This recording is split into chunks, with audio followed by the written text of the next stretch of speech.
Oke guys, jadi balik lagi bersama gua di sini ya, selalu ya guys, saya Main Himmel selalu menemani kalian semua dengan berita-berita yang terunik, terhangat, terhot, panas, edan ya guys ya, seperti itu guys. Jadi di hari ini gua bakal bawain beberapa berita ya, masih menyambung dengan beberapa berita yang kemarin dan ada juga beberapa berita yang baru juga. Kayak untuk urutan pertama ya guys ya, gua bakal bacain berita dari grup Facebook ya guys ya, penangkapan dari pelaku admin-adminnya yang kemarin Fantasi Sedarah itu. Dan yang kedua, heboh juga ya guys ya, ini juga unik ya guys ya, dari website Peduli Lindungi ya guys ya, yang diretas oleh hacker seperti itu guys. Nah yang ketiga juga ada kasus dari COVID-19 ya guys ya, kembali lagi terkuak ya guys, tapi ini adanya di luar negeri ya guys ya. Nanti kita bakal dive lebih deeper lagi untuk tentang COVID-19 dan beberapa berita lainnya. Oke guys, seperti itu. Jadi langsung aja ya guys ya untuk urutan pertama ya guys ya. Alhamdulillah ya guys ya, ini gue senang banget nih di berita yang pertama ini. Gue sangat senang karena ini para pelaku dari admin ataupun yang memegang kendali atas grup Fantasi Sedarah di Facebook telah tertangkap ya guys ya. Ini beritanya gue nggak bakal ngomong banyak ya guys ya. Kita langsung aja buka dari CNN ya guys ya. Seperti yang kita sudah lihat di sini ya guys ya, dari CNN Indonesia. Oke.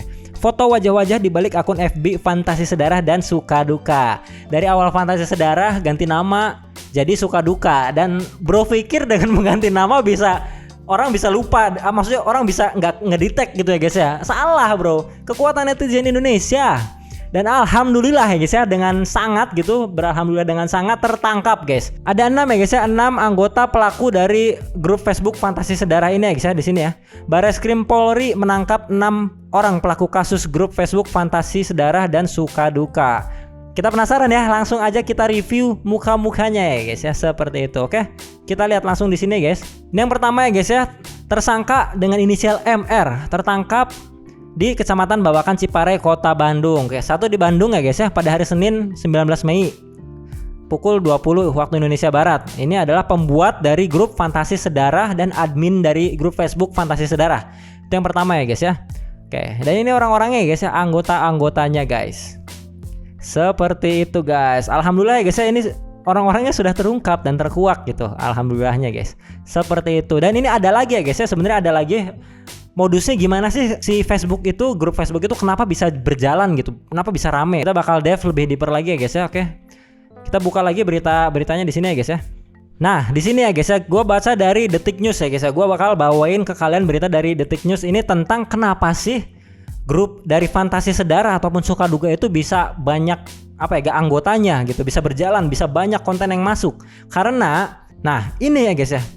Motif tersangka DK untuk mendapatkan keuntungan pribadi dengan mengunggah dan menjual konten pornografi anak dengan harga 50.000 untuk 20 konten dan 100.000 untuk 40 konten video dan foto.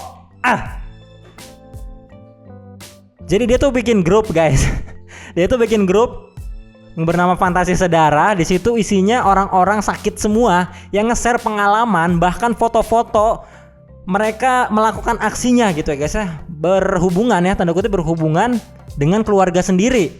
Dan itu kan nanti kan bisa di-save ya oleh admin ya, foto dan videonya, dan dijual. Bejat memang, dijual guys. 100.000 40 konten. The end of the world is near guys. Bentar lagi, ini bener guys, karena udah ngaco ini kasusnya. Seperti itu ya guys ya. Ini yang jelas gue alhamdulillah thanks God udah ketangkep semua 6 pelakunya ya guys ya. Jadi kita bisa move on dengan mengucapkan alhamdulillah ya guys ya, semuanya sudah tertangkap. Untuk berita selanjutnya gue akan membawakan berita dari Peduli Lindungi sih ya. Untuk kalian alumni COVID-19 pasti nggak asing lagi ya guys ya dengan website yang bernama Peduli Lindungi. Itu adalah website data kesehatan tentang vaksin COVID-19 waktu itu ya guys ya. Dan sekarang heboh lagi ya guys ya. Gue udah hampir lupa dengan Peduli Lindungi itu ya guys ya. Tapi dengan terkuaknya kasus lagi yang baru ini tentang Peduli Lindungi, jadi gue inget lagi gitu. Oke, kasusnya itu seperti apa? Gue bakal bacain ke kalian ya guys ya. Dari Detik News, heboh Peduli Lindungi berubah jadi laman judi online. Gokil. Oke. Ramai, Peduli Lindungi disebut diretas dan otomatis teralihkan ke laman judi online.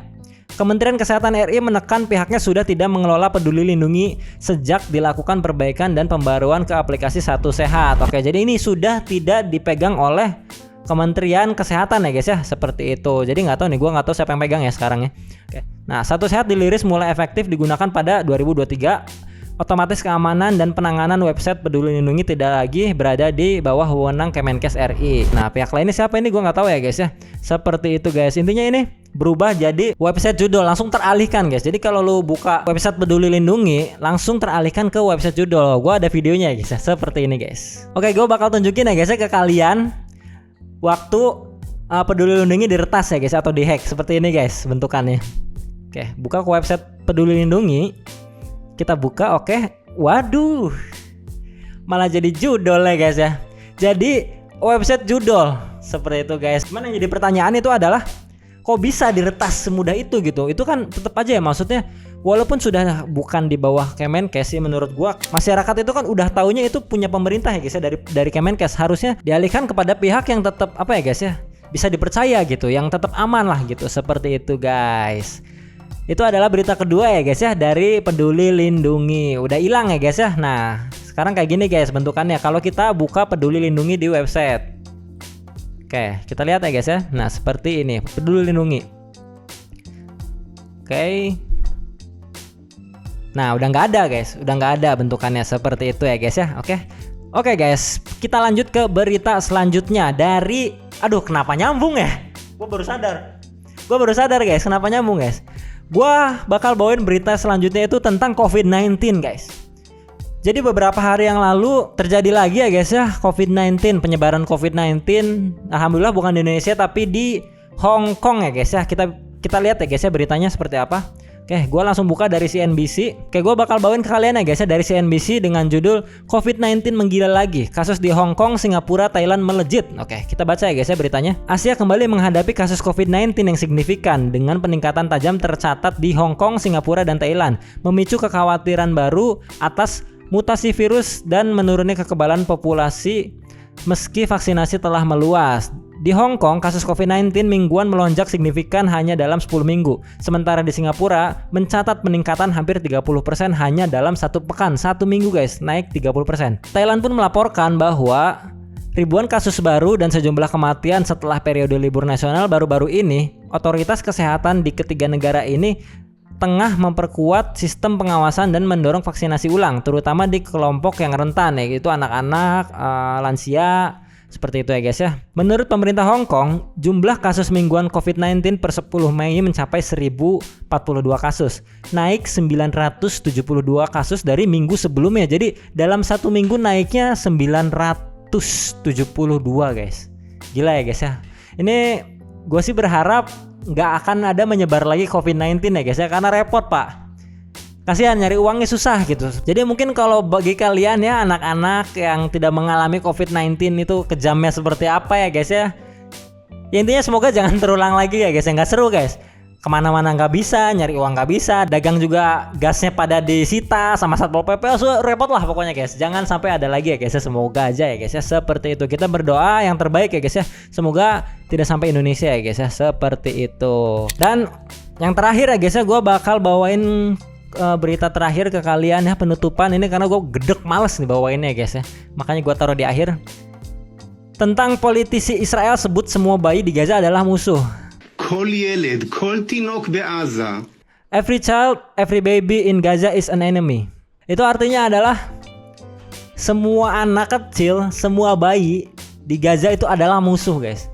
Sekarang gini guys, ini statement paling gak masuk akal, statement paling bodoh ya guys yang pernah gua denger dalam kasus peperangan ya guys ya. Semua peperangan tuh gua apa ya guys ya, gua anggap gak masuk akal semua sebenarnya gitu, karena yang lebih baik itu adalah damai gitu ya guys ya. Tapi ini yang paling ngaco gitu, karena dia sudah berbicara bahwa semua anak kecil dan bayi di Gaza adalah musuh. Gini maksud gua, kan perang tuh ada aturannya gitu ya guys ya. Anak kecil, bayi, perempuan gak boleh dilibatkan dalam peperangan gitu. Sedangkan ini di publik ya guys ya, dia mengucap demikian gitu, bayi dan anak kecil merupakan musuh gitu. Itu sih menunjukkan bahwa seberapa bodohnya beliau. Nggak pantas panggil beliau sih ya guys ya, sebodoh itu gitu bapak ini guys, seperti itu ya guys ya. Oke, kita langsung aja ya guys ya lihat komen-komen dari kalian warganet ya guys ya. Oke, dari Habib Syadzili, sejauh ini adalah statement paling kehilangan moral tuh kan guys. Apalagi logika paling dasar, seorang bayi tidak memilih tempat lahir, tidak memegang senjata, dan tidak menulis peta politik dianggap musuh. Betul guys, maksudnya bayi itu dari ras manapun, dari agama manapun tidak punya salah guys. Karena bayi itu nggak minta dilahirin gitu loh. Kayak ini statement paling goblok gitu ya guys ya. Nah, jika seluruh generasi dianggap ancaman sejak lahir, maka ini bukan lagi soal pertahanan, melainkan proyek pemusnahan sistematis tuh guys. Bener ini, gue setuju guys. Dan ketika kebencian membutakan sampai batas di mana tangisan bayi disamakan dengan suara perlawanan, maka yang sesungguhnya sedang dihadapi bukanlah musuh tapi kematian kemanusiaan itu sendiri. Gokil. Ini mantap guys komennya. Seperti itu, gue setuju banget ya guys ya dengan komen dari Habib Syadzili ini. Seperti itu guys. Ada lagi ya. Kayak begini masih ada yang bela, kelainan sih. Pasti mentalnya heartless, gak punya hati guys. Betul. Seperti itu ya guys ya. Jadi gimana ya guys ya menurut kalian?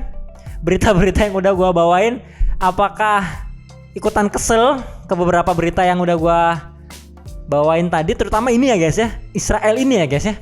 Seperti itu guys. Oke, sebenarnya dicukupkan ya guys ya untuk konten kali ini. Karena gue udah keburu panas nih guys, kesel gitu. Pengen udahan, males, udah mager bawaannya. Gara-gara lihat bapak tadi ini nih. Seperti itu ya guys. Oke, terima kasih semuanya yang sudah menonton berita kali ini dari Man Himmel di segmen Apa Kabar Dunia kali ini. Tentu saja akhir kata bye-bye dari Man Himmel. Assalamualaikum warahmatullahi wabarakatuh.